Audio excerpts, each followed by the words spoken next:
बादशाह का आदेश पाकर शहरजाद ने अबुल हसन और हारून रशीद की प्रेयसी शमसुन्नेहर की कहानी शुरू की, जो कुछ इस प्रकार है। बगदाद में खलीफा हारून रशीद के राजकाल में एक अमीर और अच्छे संस्कारों वाला कारोबारी रहता था। वह दिखने में सुंदर होने के साथ साथ मन से भी अच्छा व्यक्ति था। बगदाद के लोग उसका बड़ा मान सम्मान करते थे। अन्य लोगों के साथ साथ खलीफा के महल के लोग भी उसका बड़ा आदर करते थे। महल की सभी खास सेविकाएं उसी के यहाँ से कपड़ों और गहनों की खरीदारी किया करती थीं। वहीं अबुल हसन नामक एक व्यक्ति उस व्यापारी का दोस्त था।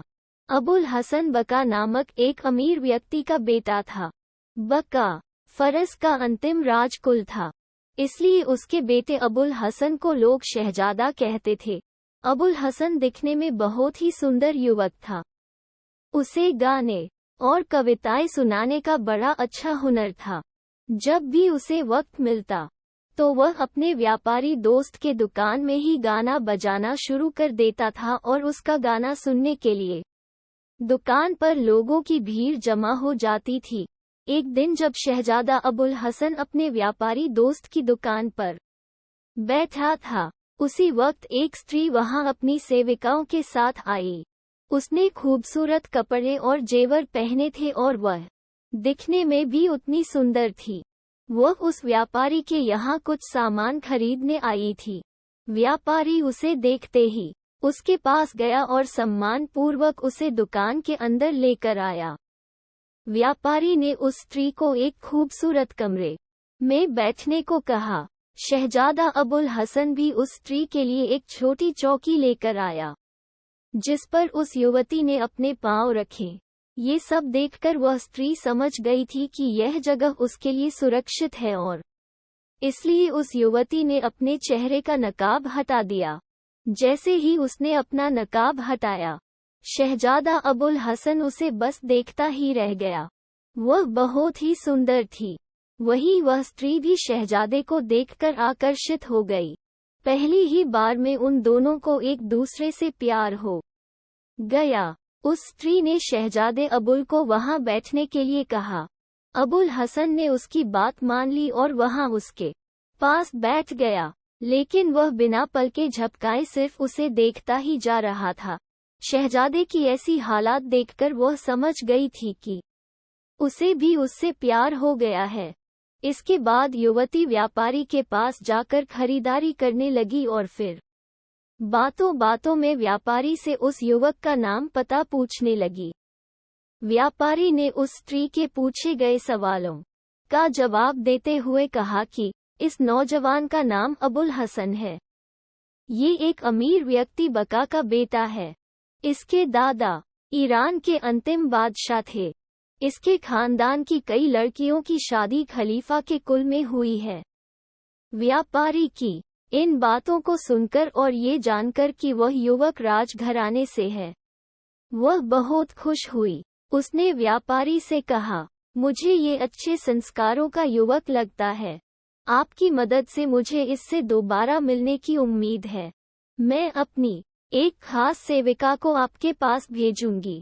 उस वक्त आप इस युवक को अपने साथ मेरे यहाँ लेकर आना। अगर आप इसे लेकर आएंगे तो मैं आपकी आभारी रहूंगी। ये सब सुनकर वह व्यापारी समझ गया कि वह भी शहजादे से प्रेम करने लगी है। उसने युवती को भरोसा दिलाया कि वह शहजादे को महल में लेकर आएगा। इसके बाद वह खूबसूरत स्त्री वहां से चली गई। वहीं शहजादा उसे जाते देखता ही रह गया। शहजादे की ऐसी हालत देखकर व्यापारी ने उससे पूछा कि भाई, क्या हो गया है तुम्हें? आसपास के लोग तुम्हारी ऐसी हालत देखकर कई तरह की बातें बना सकते हैं। व्यापारी की बात सुनकर शहजादे ने कहा, दोस्त, अगर तुम मेरे मन की हालत जानते तो शायद ऐसा नहीं कहते। जब से मैंने उसको देखा है, मैं सिर्फ उसी के बारे में सोच रहा हूँ। अब मेहरबानी करके तुम मुझे उसका नाम और पता बता दो। ये सुनकर व्यापारी ने कहा, मेरे दोस्त, उसका नाम शमसुन्नेहार है। वह खलीफा की सबसे प्रिय सेविका है। उस व्यापारी ने शहजादे को समझाने की कोशिश की। उसने कहा, शमसुन्निहार को खलीफा बहुत मानते हैं। उन्होंने मुझे आदेश दिया हुआ है कि शमसुन्निहार को जिस भी वस्तु की आवश्यकता हो, मैं वह चीज उसे तुरंत दूं।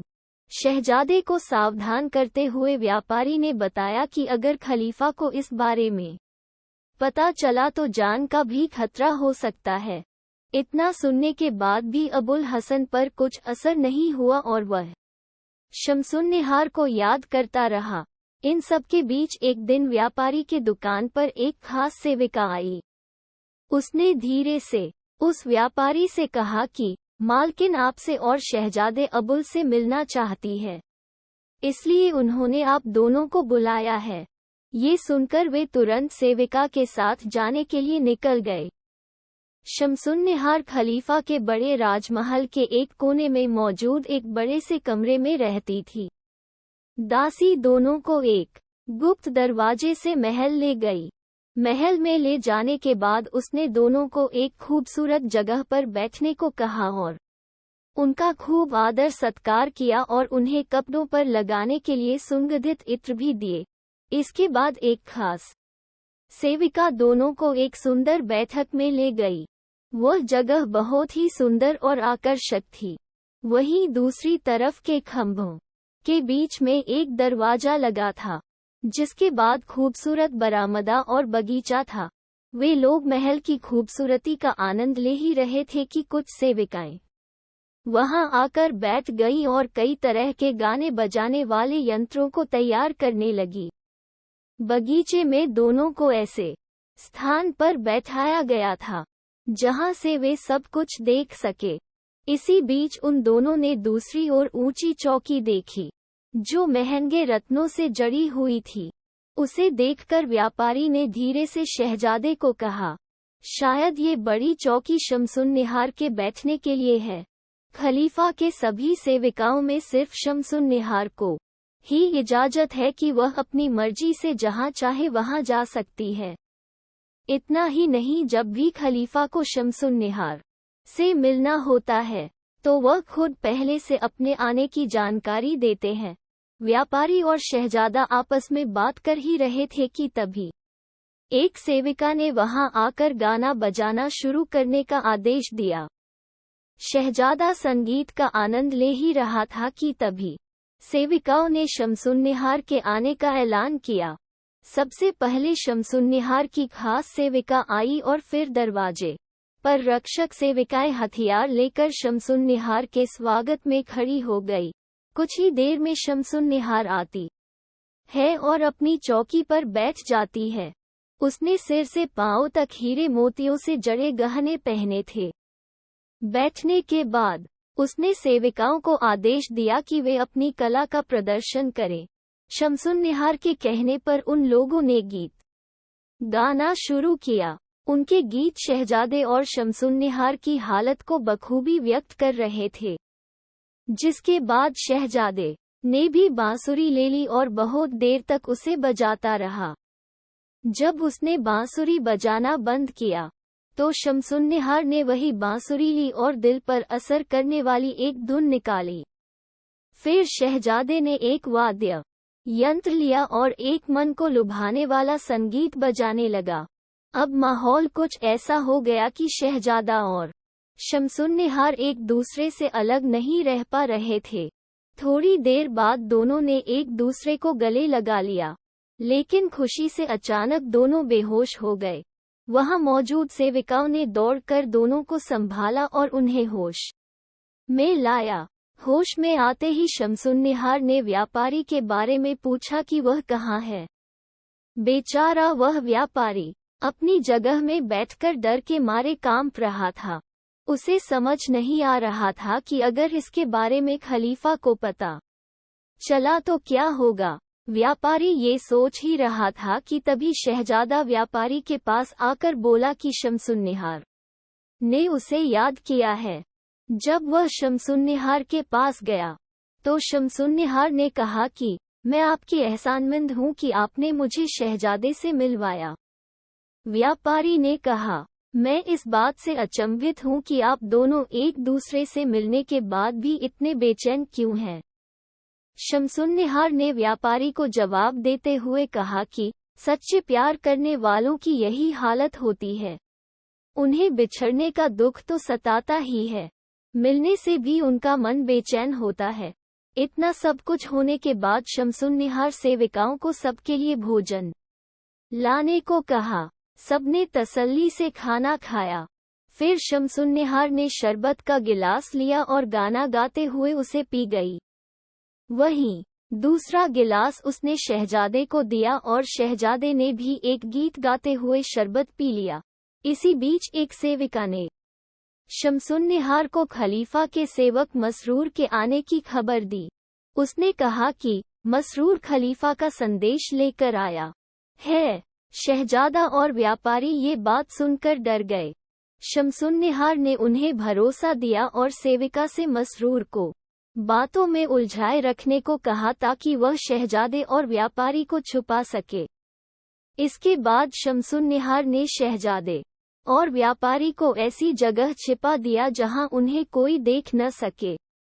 उसके बाद उसने मसरूर को बुलाने की इजाजत दी। मसरूर अपने सेवकों के साथ अंदर आया और शमसुन्निहार के सम्मान में झुककर उसे सलाम किया।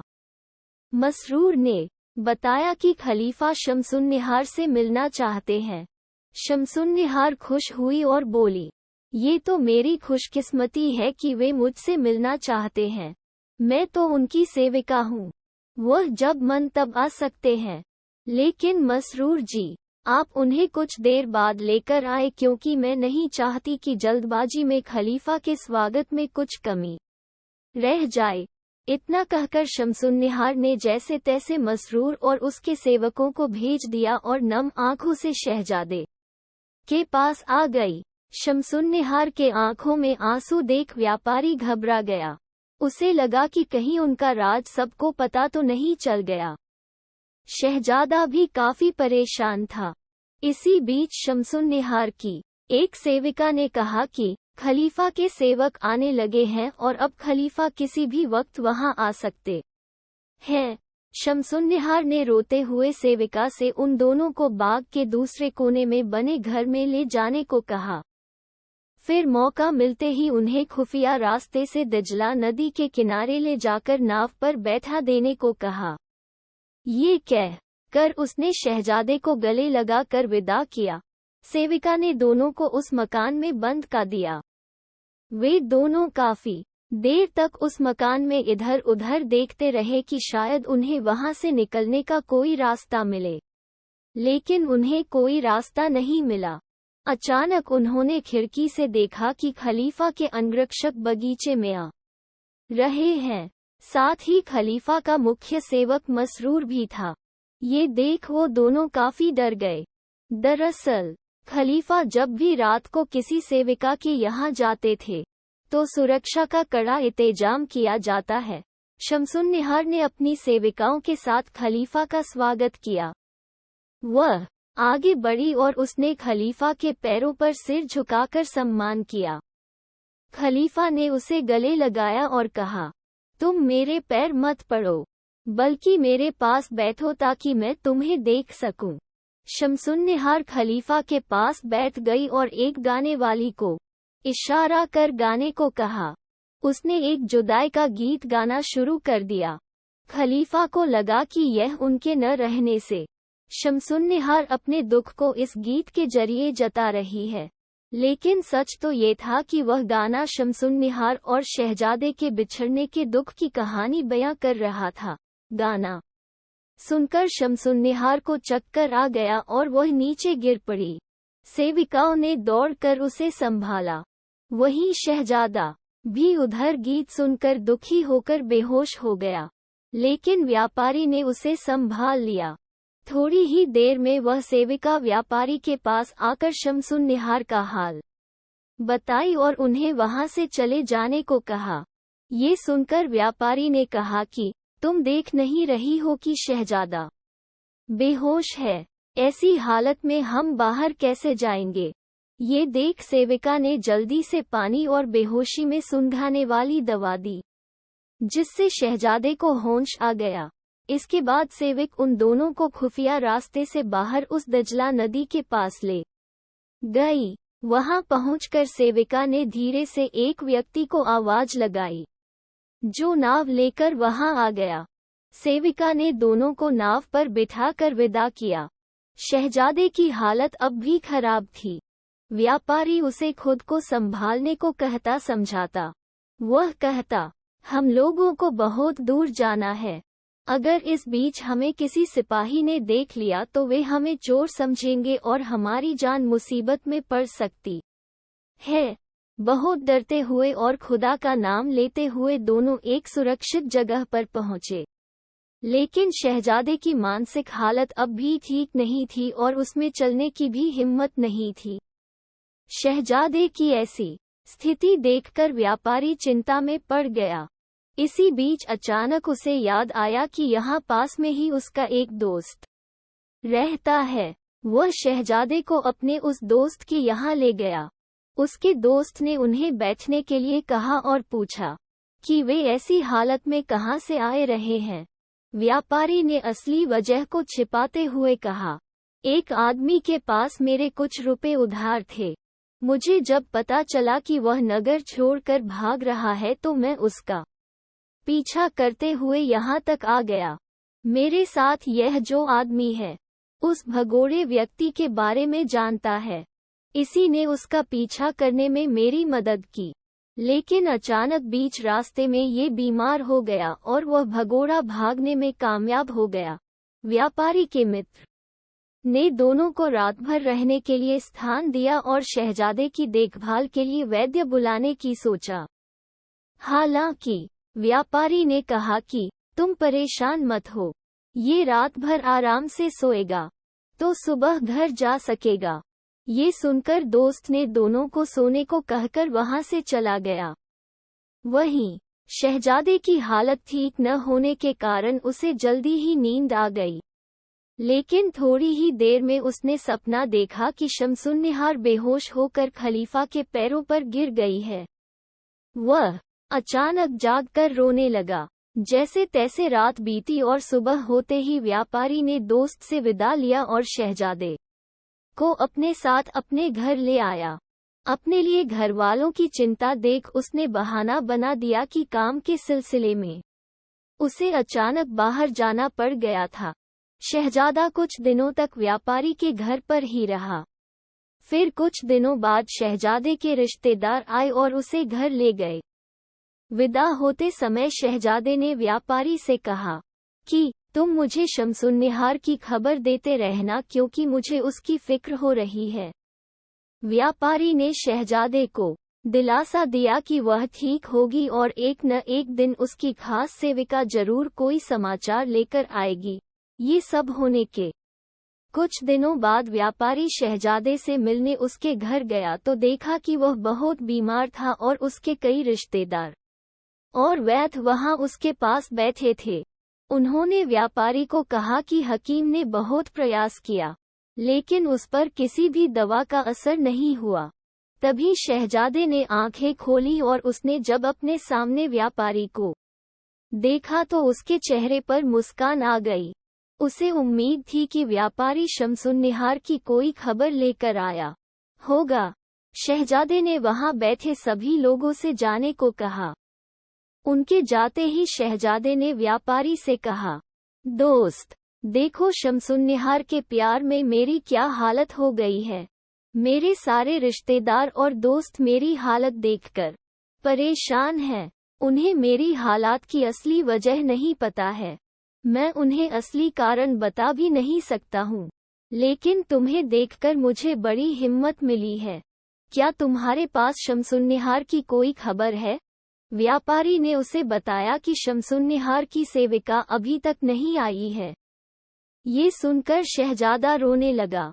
व्यापारी ने दिलासा देते हुए कहा कि वह चिंता न करे, आज नहीं तो कल शमसुन्निहार की सेविका जरूर आएगी और कोई अच्छी खबर लाएगी।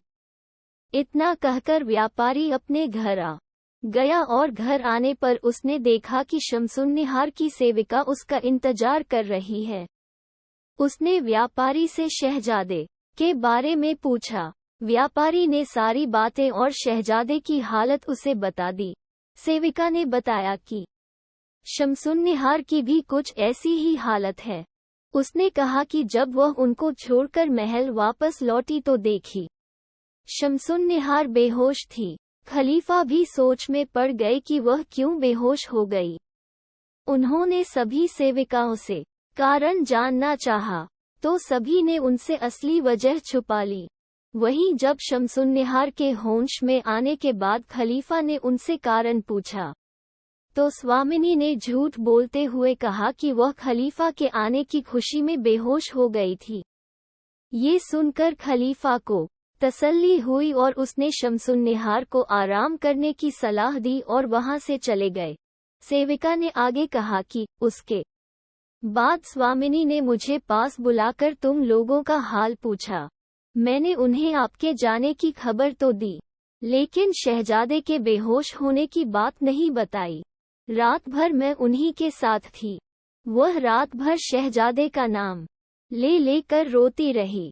सुबह खलीफा के आदेश से हकीम आया, लेकिन दवा दारू से कोई लाभ नहीं हुआ। उल्टा उसकी हालत और भी ज्यादा खराब हो गई। 2 दिन बाद जब उनकी तबीयत थोड़ी ठीक हुई, तो उन्होंने मुझे तुम्हारे पास आने और शहजादे का समाचार लाने को कहा। व्यापारी ने कहा, शहजादा बिल्कुल ठीक है, किंतु शमसुन्निहार की बीमारी की बात सुनकर परेशान है। उनसे ये भी कहना कि वह खलीफा के सामने ऐसा कुछ न कह दे कि जिससे हम सब मुसीबत में फंस जाए। सेविका के वहां से जाने के बाद व्यापारी शहजादे के घर गया। उसने शहजादे को शमसुन्निहार की सेविका के आने की बात बताई और उसके द्वारा कही गई सारी खबर सुनाई। शहजादे ने व्यापारी को अपने यहाँ रात भर के लिए रोक लिया। अगली सुबह व्यापारी वापस अपने घर आया, तो कुछ ही देर बाद शमसुन्निहार की सेविका उसके पास आई और शमसुन्निहार द्वारा भेजे गए पत्र के बारे में जानकारी दी। ये सुनते ही व्यापारी सेविका को लेकर शहजादे के यहाँ गया और पत्र की बात बताई। शहजादा पत्र की बात सुनकर उठ बैठा। शहजादे ने सेविका से पत्र लेकर आंखों से लगाया। उस पत्र में शमसुन्निहार ने अपने बिछड़ने के दर्द के बारे में लिखा था। पत्र पढ़ने के बाद शहजादे ने उस पत्र के जवाब में एक खत लिख कर सेविका को वापस दे दिया। ये सब होता देख व्यापारी सोच में पड़ गया कि शमसुन्निहार की सेविका अगर ऐसे ही रोज रोज उसके यहाँ आएगी और उसे हर रोज शहजादे के पास जाना पड़ता रहा तो क्या होगा। शहजादा और शमसुन्निहार तो एक दूसरे के प्यार में सब कुछ भूल चुके हैं, लेकिन अगर खलीफा को इसका पता चला तो वह किसी को नहीं छोड़ेगा। इन सब में उसका मान सम्मान तो जाएगा ही, साथ ही उसे और उसके पूरे परिवार को जान का जोखिम भी हो सकता है। ये सब सोचकर व्यापारी ने शहर छोड़ने का मन बना लिया और किसी दूसरे शहर जाकर बसने की ठान ली। एक दिन जब व्यापारी इन्हीं सब चिंताओं में अपनी दुकान में बैठा था, तभी उसका एक जौहरी दोस्त उससे मुलाकात करने आ गया। वह शमसुन्निहार की सेविका को अक्सर व्यापारी के पास आते देखता और दोनों को शहजादे के यहाँ जाते देखता था। व्यापारी को चिंता में देख वह समझ गया था कि उसे कोई परेशानी है। उसने बातों बातों में उससे पूछ ही लिया कि खलीफा के महल की सेविका उसके यहाँ क्यों आती है। ये सुनकर व्यापारी डर गया। उसने टालते हुए कहा कि बस कुछ वस्तुएं खरीदने आती है। ये सुनकर जौहरी को तसल्ली नहीं हुई और उसने बात आगे बढ़ाते हुए कहा कि इसके पीछे बात कोई और है। व्यापारी समझ चुका था कि शायद उसका जौहरी दोस्त सब कुछ समझ चुका है और उससे ये सब छुपाने का कोई फायदा नहीं है। फिर व्यापारी ने जौहरी को कसम देते हुए सारी बात बताई और अपने मन का डर भी बताया। ये सब सुनकर जौहरी सोच में पड़ गया और वहां से चला गया। कुछ दिनों बाद जौहरी जब व्यापारी की दुकान पर फिर आया तो उसने दुकान बंद देखी। जौहरी को समझते देर नहीं लगी कि व्यापारी किसी दूसरे शहर चला गया है। जौहरी के मन में शहजादे के लिए दया की भावना आने लगी और उसने व्यापारी की जगह खुद शहजादे की मदद करने की ठान ली। वह जौहरी शहजादे के यहाँ गया। शहजादे को जब पता चला कि वह एक प्रतिष्ठित जौहरी है तो उसने उसका खूब मान सम्मान किया। जौहरी ने कहा, भले ही आपसे मैं पहली बार मिल रहा हूँ, लेकिन मैं आपकी मदद करना चाहता हूँ। मैं आपसे कुछ पूछना चाहता हूँ। शहजादे ने हामी भरते हुए कहा कि आपको जो पूछना है आप पूछ सकते हैं। जौहरी ने व्यापारी के दुकान बंद होने की बात बताई और कहा कि व्यापारी ने उससे कहा था कि वह ये शहर छोड़कर कहीं और बस जाएगा। शायद वह सच में किसी और शहर चला गया है। इतना बताने के बाद जौहरी ने शहजादे से पूछा कि क्या उसे व्यापारी के नगर छोड़ने का कारण पता है। जौहरी की बात सुनकर शहजादा हैरान रह गया। उसने जौहरी से पूछा कि क्या तुम्हारी बात पक्की है कि व्यापारी बगदाद से चला गया है? जौहरी ने भी संकोच करते हुए कहा कि मुझे ऐसा ही लगता है। जिसके बाद शहजादे ने अपने एक नौकर को व्यापारी के यहाँ जाने और उसके बारे में पता लगाने का आदेश दिया।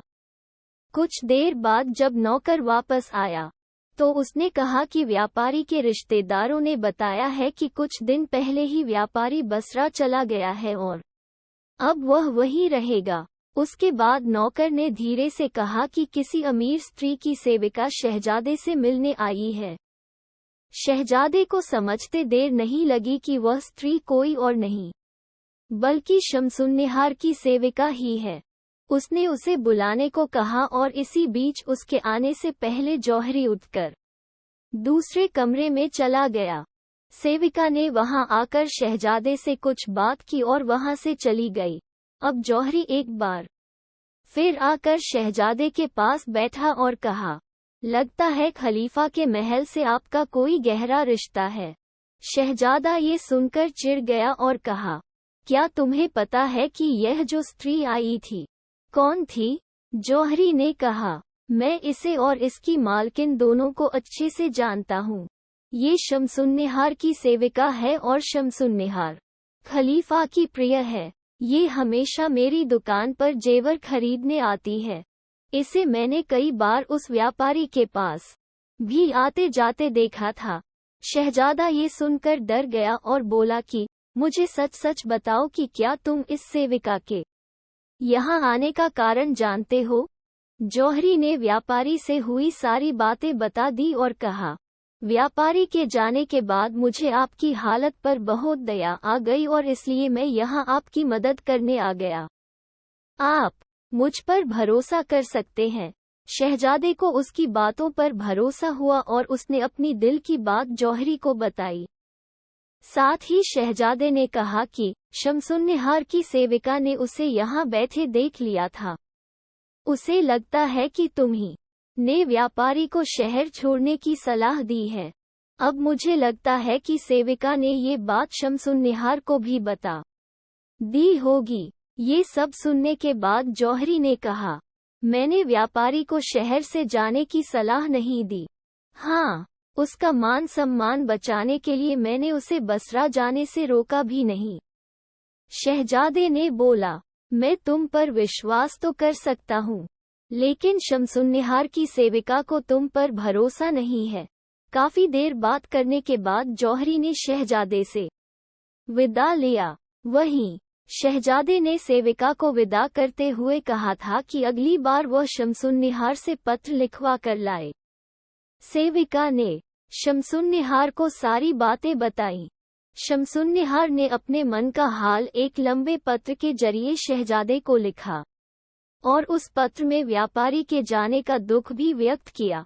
सेविका पत्र लेकर शहजादे के पास जा ही रही थी कि खत रास्ते में गिर गया। थोड़ी दूर जाने के बाद उसे इस बात का एहसास हुआ। वह वापस जब उसी रास्ते पर गई तो जौहरी को पत्र पढ़ता हुआ देखी। उसने जौहरी से पत्र वापस देने को कहा, लेकिन उसने उसकी एक न सुनी। वह खत लेकर अपने घर आ गया और सेविका भी उसके पीछे पीछे उसके घर आ गई। जौहरी ने पत्र एक तरफ रखते हुए सेविका को बैठने का इशारा किया। सेविका बैठ गई और इतने में जौहरी ने कहा कि उसे पता है कि ये पत्र शमसुन्निहार ने शहजादा अबुल हसन के लिए लिखा है। ये सुनते ही सेविका डर गई। जौहरी ने कहा कि वह ये खत वह उसे रास्ते में ही दे सकता था, लेकिन उसे उससे कुछ पूछना है, इसलिए वह उसे यहाँ लेकर आया है। जौहरी ने पूछा, तुम सच बताना कि तुमने ही शहजादे से कहा है ना कि मैंने उस व्यापारी को शहर छोड़ने के लिए उकसाया था। सेविका ने सब कुछ मान लिया कि उसने ये बात कही है। ये सुनते ही जौहरी बोला, मैं तो खुद चाहता हूँ कि अब व्यापारी की जगह मैं उनकी मदद करूँ। उसने सेविका को भरोसा दिलाया कि वह अपनी जान जोखिम में डालकर भी उनकी मदद करेगा और उसने शमसुन्निहार से भी सारी बात बताने को कही। इतना कहकर जौहरी ने पत्र सेविका को दे दिया। साथ ही उसने कहा कि शहजादे को वह उनकी सारी बातचीत बताए और शमसुन्निहार के पत्र के उत्तर में शहजादा जो लिखे उसे भी वह लौटते समय दिखाती जाए। जौहरी की बात मानते हुए सेविका ने ऐसा ही किया। उसके बाद वह शमसुन्निहार शहजादे का पत्र लेकर पहुंची और उसने जौहरी के साथ हुई सारी घटना भी बताई। अगली सुबह सेविका जौहरी के पास गई और उसने कहा कि जौहरी के नेक विचार जानने के बाद शमसुन्निहार उनसे मिलना चाहती है और उन्होंने उसे महल आने को कहा। ये सुनकर जौहरी परेशान हो गया और उसने कहा कि इब्न ताहिर व्यापारी को महल में सभी जानते थे, इसलिए वह बिना रोक टोक महल में जाता था, लेकिन उसे तो कोई नहीं जानता। सेविका ने उसे बहुत समझाया, लेकिन जौहरी महल में जाने के लिए तैयार नहीं हुआ। सेविका शमसुन्निहार के पास गई और जौहरी के न आने का कारण बताया। शमसुन्निहार ने सेविका को कहा कि वह जौहरी के घर जाकर उससे मिलेंगी, वह उसे ये खबर दे दे। फिर वह अपनी सेविका के साथ जौहरी के घर पहुंची, जहां जौहरी ने बड़े सम्मान से उसका स्वागत किया। शमसुन्निहार ने जैसे ही अपने चेहरे से नकाब हटाया तो जौहरी उसे देखता ही रह गया। उसकी सुंदरता देखते ही जौहरी समझ गया कि शहजादा अगर इसके प्यार में है तो इसमें कोई आश्चर्य की बात नहीं है। शमसुन्निहार और जौहरी ने खूब बातें की। बातों बातों में शमसुन्निहार ने जौहरी को धन्यवाद किया और अपने मन का सारा हाल बताकर वहां से चली गई। शमसुन्निहार के जाते ही जौहरी शहजादे के पास गया और सारी बातें बताई। जौहरी को देखते ही वह उससे शमसुन्निहार से मिलाने की विनती करने लगा। जौहरी ने कहा कि उनका राजमहल या जौहरी के घर में मिलना सही नहीं है, इसलिए वह एक सुंदर भवन को किराए पर लेगा जहां शमसुन्निहार और शहजादा बिना किसी डर के मिल सके। ये सब सुनने के बाद शहजादा खूब खुश हुआ। जौहरी ने सारी बातें शमसुन्निहार की सेविका को बताई और उसे भी दोनों की मदद करने को कहा। सेविका मदद के लिए तैयार हो गई और जौहरी के साथ जाकर एक बड़ा मकान पसंद किया और वापस महल चली गई। हालांकि वह कुछ देर बाद फिर जौहरी के पास वापस आई और उसे अशर्फियों की एक थैली दी। उसने कहा कि यह उसकी मालकिन ने दी है ताकि जौहरी उस बड़े मकान की सजावट करवा सके। सेविका के जाने के बाद जौहरी ने अपने दोस्तों के यहाँ से कई सोने चांदी के बर्तन और सजावटी सामान से उस मकान को सजा दिया।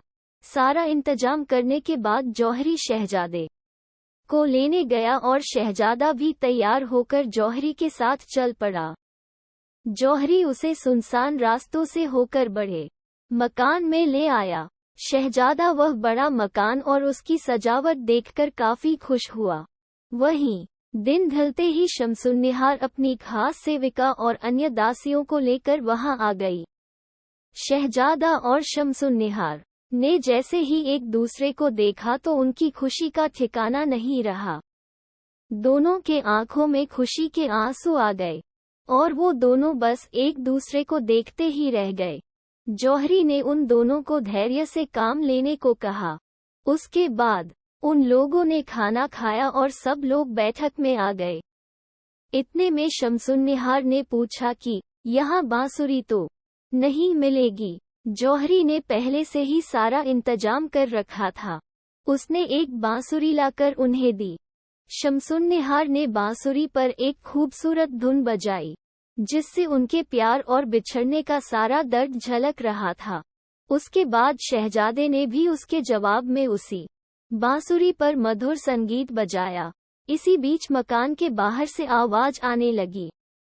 तभी जौहरी का एक नौकर दौड़ता हुआ आया और बोला कि दरवाजे पर कई सारे लोग जमा हैं और वे दरवाजा तोड़कर अंदर आने की कोशिश कर रहे हैं।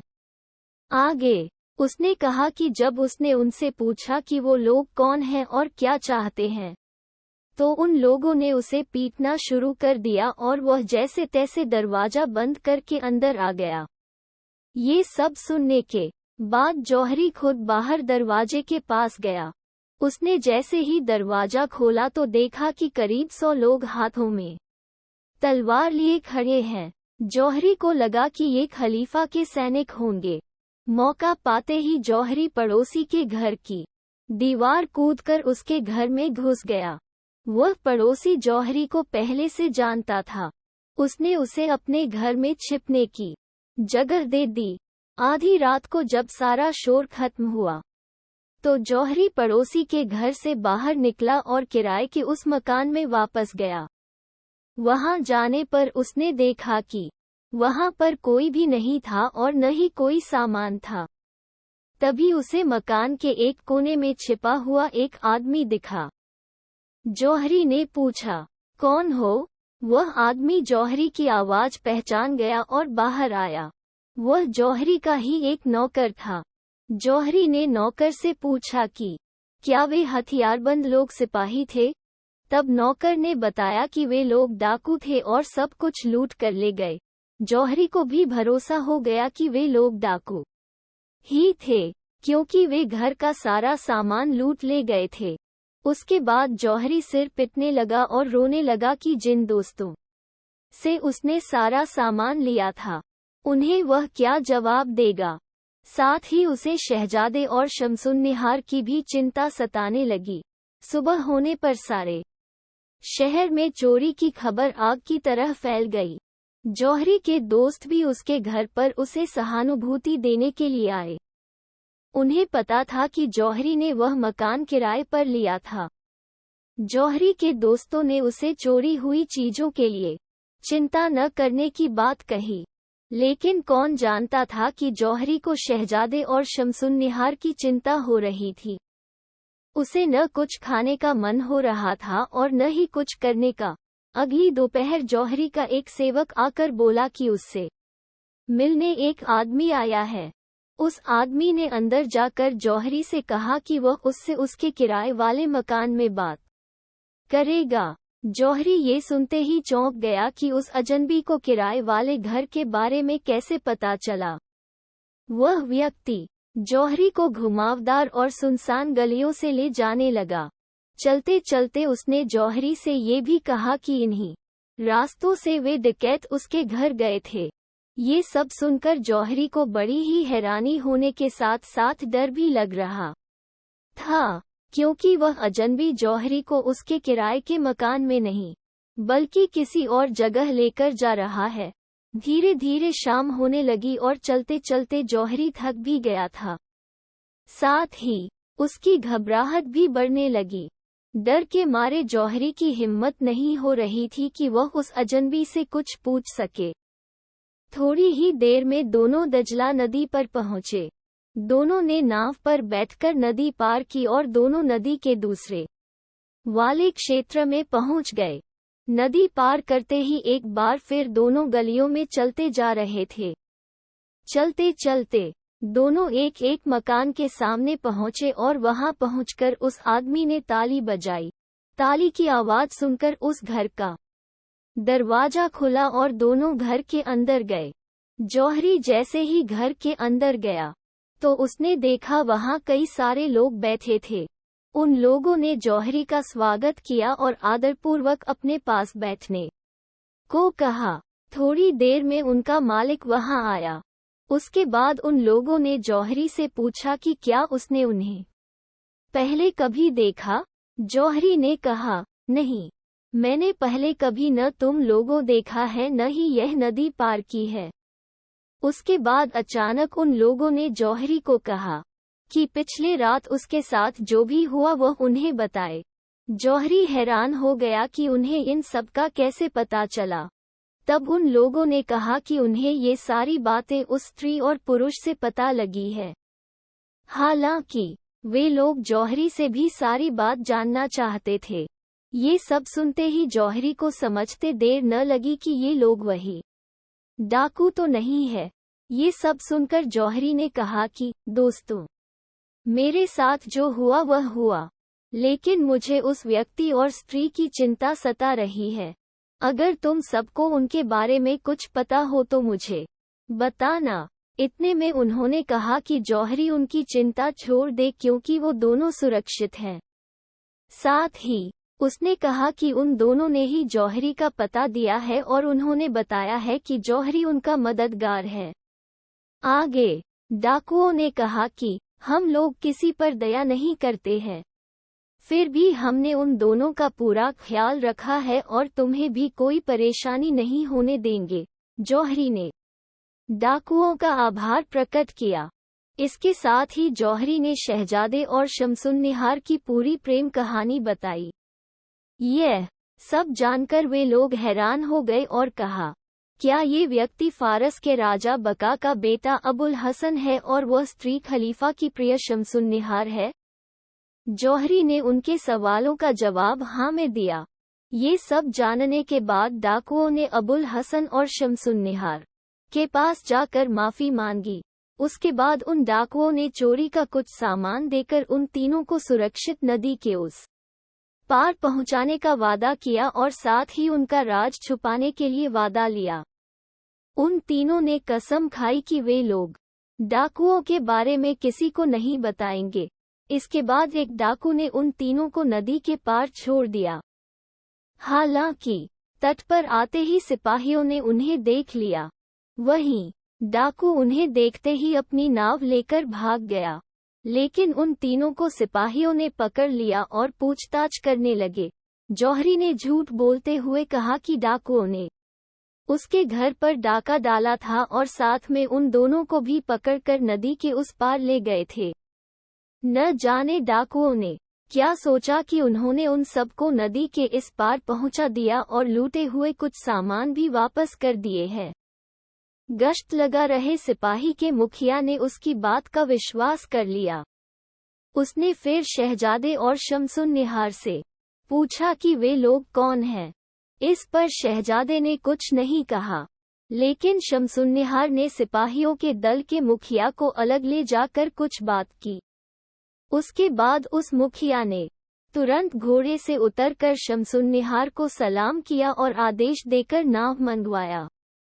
जहां एक नाव पर शमसुन्निहार को बिठाकर घर पहुंचाने का आदेश दिया, वहीं दूसरी नाव पर शहजादे और जौहरी के साथ उनके सामान को रखकर उनके घर पहुंचाने के लिए भेज दिया। साथ ही उस नाव पर अपने 2 सिपाही भी बैठा दिए ताकि दोनों सुरक्षित अपने घर पहुंच जाएं। वे सिपाही उनके साथ तो चल दिए, लेकिन उन्होंने अपने मुखिया की बात नहीं माने और नाव को कारागार लेकर चले गए। कारागार के प्रधान अधिकारी ने इन लोगों से उनके बारे में पूछा, तो जौहरी ने इस अधिकारी को पूरी बात बताई और कहा कि गश्त दल के मुखिया ने हम पर विश्वास करके हमें हमारे घर पहुंचाने का आदेश दिया था, लेकिन ये सिपाही हमें लेकर यहाँ आ गए।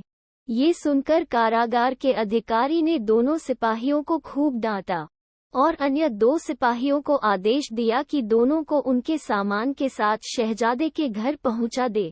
घर पहुंचने के बाद वे इतने थक चुके थे कि उनसे चला भी नहीं जा रहा था।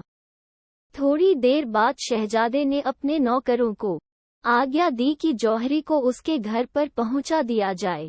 जौहरी के घर आते ही उसके घर वालों ने चिंता जताकर उससे पूछताछ शुरू कर दी कि वह कहाँ था। उसने घर वालों की बात को टाल दी और खुद को थका हुआ बताकर अपने कमरे में सोने चला गया।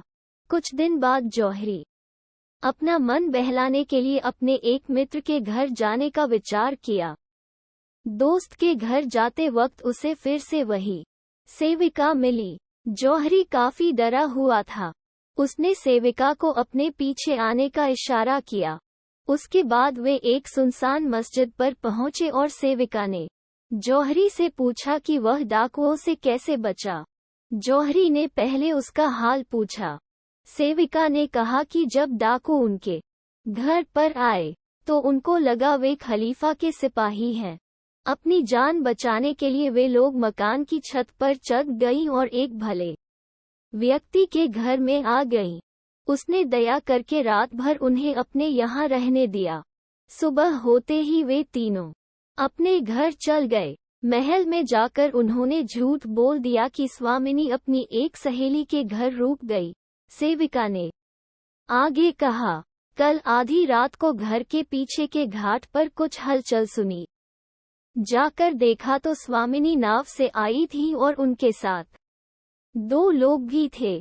फिर हमने चुपके से उन दोनों आदमियों को 1000 अशरफिया देकर विदा कर दिया। स्वामिनी अब ठीक है और उन्होंने हमें डाकुओं द्वारा पकड़े जाने और छूटने की पूरी घटना भी बताई है। इसके बाद दासी ने जौहरी को अशरफियों की 2 थैलियां दी और कहा कि हमारी स्वामिनी ने यह आपके लिए भेजा है। आपका जो भी नुकसान हुआ है आप इससे उसकी पूर्ति करें। जौहरी ने सेविका को धन्यवाद कहते हुए वह धन ले लिया। उन पैसों से उसने अपने मित्रों के चोरी हुए सामानों की पूर्ति की और जो पैसे बचे थे उससे उसने एक बड़ा और सुंदर मकान बनवाना शुरू कर दिया। एक दिन वह शहजादे के घर गया उसका हालचाल पूछने। शहजादे के नौकरों ने बताया कि वे जब से आए हैं सिर्फ अपने बिस्तर पर लेटे हैं। जौहरी शहजादे के पास गया और उसने सेविका का सारा समाचार सुनाया। शहजादे ने सब सुनने के बाद जौहरी का शुक्रिया किया। शहजादे से मिलकर जौहरी जैसे ही घर पहुंचा शमसुन्निहार की वही सेविका रोते हुए उसके घर आई। उसने बताया कि उसकी और शहजादे की जान खतरे में है, इसलिए दोनों को तुरंत शहर छोड़ देना चाहिए। सेविका ने कहा कि उसके साथ की एक सेविका ने शायद खलीफा को सारी बात बता दी है, जिसके बाद खलीफा ने सिपाही भेजकर शमसुन्निहार को बंदी बना लिया है। ये सुनकर जौहरी के होश उड़ गए। उसने शहजादे को सारी बात बताई और शहर से दूर जाने की बात कही। शहजादे ने फौरन घोड़े और कुछ अशरफिया ली और कुछ सेवकों के साथ दोनों नगर से बाहर निकल गए। एक दिन दोपहर के समय जब वे एक पेड़ के नीचे आराम कर रहे थे कि तभी उन पर डाकुओं ने हमला कर दिया। डाकुओं ने उनके सभी नौकरों को मारकर दोनों का सारा सामान लूट लिया। डाकुओं के जान के बाद दोनों एक मस्जिद पर पहुंचे। सुबह वहां नमाज पढ़ने आए एक व्यक्ति उन्हें देखा तो उसे उन पर दया आ गई। जौहरी ने उस व्यक्ति को डाकुओं के हमले की बात बताई। ये सब सुनकर वह आदमी दोनों को अपने घर पर चलने के लिए कहने लगा, लेकिन जौहरी ने उसकी बात नहीं मानी, जिसके बाद उस आदमी ने दोनों को खाना ला कर दिया। वहीं शहजादे की हालत काफी खराब होने लगी थी और उससे कुछ नहीं खाया जा रहा था। शहजादे ने अपने जीवन का आखिरी समय भांपते हुए जौहरी से कहा, अब मैं बच नहीं सकता। शमसुन्निहार से अलग होने का दुख अब मैं नहीं झेल सकता हूँ। तुमसे बस मेरी अंतिम इच्छा है कि जब मैं मर जाऊं तो मेरी लाश को इस भले इंसान के पास रखना और बगदाद जाकर मेरी माँ को मेरी मरने की खबर देना और कहना कि मुझे दफन करवा दे। ये कहकर शहजादे ने अपने प्राण त्याग दिए। जौहरी अबुल के मरने के गम में देर तक रोता रहा। उसके बाद शव को उस आदमी के पास रखवाकर वह बगदाद की ओर चला पड़ा। बगदाद पहुंचकर उसने शहजादे की मां को उसकी मृत्यु की सूचना दी। शहजादे की मां रो रोकर सेवकों के साथ शहजादे का शव लेने के लिए उस व्यक्ति के पास गई। वही जौहरी अपने घर शहजादे की मौत का शोक मना ही रहा था कि शमसुन्निहार की वही सेविका आई। जौहरी ने उसे शहजादे के मृत्यु की सूचना दी। ये सुनकर सेविका ने रोते हुए कहा कि शमसुन्निहार भी अब इस दुनिया में नहीं रही। खलीफा ने उसे बंदी बनाया था, लेकिन दोनों के प्रेम को देखकर उसका दिल पसीज गया और उसने शमसुन्निहार को आज़ाद कर दिया। उसी शाम को शमसुन्निहार की हालत खराब हो गई और उसने अपने प्राण त्याग दिए। उसका शव महल के अंदर बड़े मकबरे में दफनाया गया है। अब मैं चाहती हूँ कि शहजादे का शव भी स्वामिनी की कब्र के बगल में दफनाया जाए, ताकि दोनों प्रेमी मरकर भी एक ही जगह रहें। उसने बताया कि खलीफा ने उसे शमसुन्निहार के कब्र की देखरेख करने की अनुमति दी है, तो वहां पर शहजादे की कब्र बनाने में कोई अड़चन नहीं आएगी। शहजादे का शव आने पर जौहरी ने उसकी मां से अनुमति ली और शव को उसकी प्रेयसी के बगल में दफन करवा दिया।